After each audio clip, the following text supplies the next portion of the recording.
இஃப்கோன்னு சொல்கிறதுங்க, Indian farmers fertiliser cooperative limited. Okay, அதாவது விவசாயிகள் உர கூட்டுறவு லிமிடெட், அது ஒரு கோஆப்ரேட்டிவ் சொசைட்டி.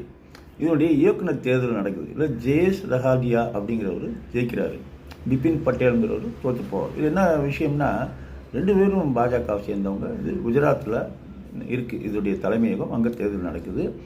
இந்த ஜேஎஸ் ரகாதியாங்கிறவர் பிஜேபியில் எம்எல்ஏவாக இருக்கார். பிபின் பட்டேலுங்கிறவர் அமித்ஷாவுடைய கூட்டாளி. பிபின் பட்டேலுக்கு தான் எங்கள் ஆதரவுன்னு கட்சி அதிகாரப்பூர்வமாக அறிவிக்குது.